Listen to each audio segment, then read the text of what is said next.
దేవునికి మహిమ కలుగును గాక. ప్రభునందు ప్రియమైన దేవుని పిల్లలు బాగున్నారా?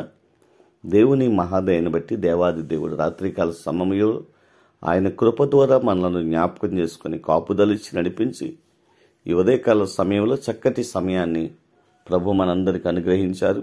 లేచి ఉదయకాల సమయంలో ప్రార్థన చేసుకొని దేవుని వాక్యాన్ని ధ్యానించి ఈ దినాన్ని ప్రారంభించారు కదూ.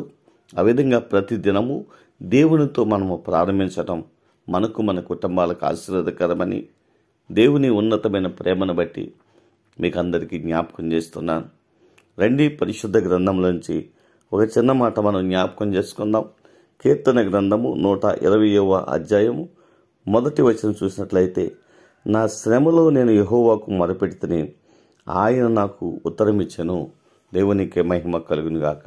కీర్తనకారుడు అంటున్నాడు, నా శ్రమలో నేను యెహోవాకు మొరపెట్టాను.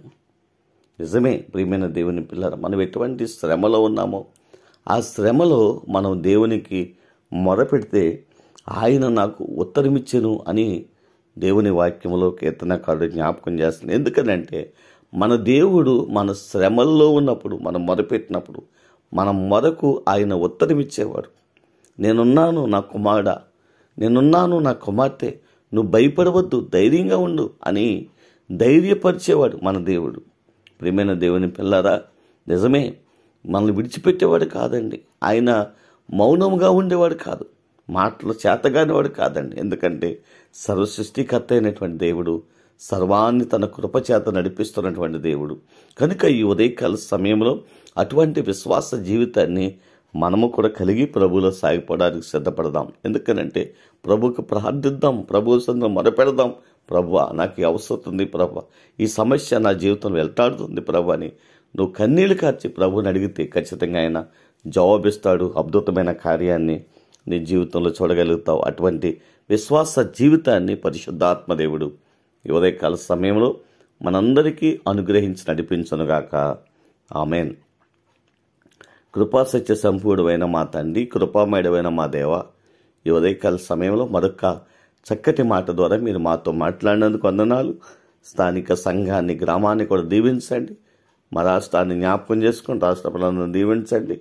బిడ్డలు చేసిన వ్యవసాయములను, చేతి పనులను, వ్యాపారములను, ఉద్యోగములు కూడా దీవించండి. రావలసినటువంటి నూరంతల ఆశీర్వాదాలు వారందరికీ దయచేయండి. ఈ దినాన్ని ప్రభు చక్కటి పుట్టినరోజు వేడుకలు చేసుకుంటూ నేను ఘనపరుస్తున్న వారిని, వివాహ దినాలు జ్ఞాపకం చేసుకుంటున్న వారిని దీవించండి, ఆశీర్వదించండి. రావలసిన సంతోషకరమైనటువంటి, ఆరోగ్యకరమైనటువంటి దీవెనలు ప్రతి ఒక్కరికి నీ బిడ్డలకు అనుగ్రహించి ఈ దినాన్ని వారిని దీవెనకరంగా నడిపించండి. మరొకసారి మీకు వందనాలు, స్తోత్రాలు చెల్లిస్తూ ఉన్నాం. దేవా, ఈ ఉదయకాల సమయంలో ఆయా సమస్యల్లో ఉండి కన్నీళ్లు కరుస్తున్న బిడ్డలను వారి కన్నీళ్ల నుండి విడిపించండి. ఆనంద బాష్పాలతో వారిని నింపండి. నెమ్మది, క్షేమమును దయచేయండి. మా దేశాన్ని, ప్రపంచ దేశాన్ని కూడా దీవించండి, ఆశీర్వదించండి. మా గ్రామాల నుండి, మా ప్రాంతాల నుండి, ఆయా దేశాల్లో, ఆయా రాష్ట్రాల్లో ఉన్నటువంటి ప్రియ బిడ్డలందరినీ జ్ఞాపకం చేసుకుని వారి కష్టార్జితం ప్రభువా వారికి, వారి బిడ్డలకు ఆశీర్వాదకరంగా, దీవెనకరంగా, మేలుకరంగా మార్చండి.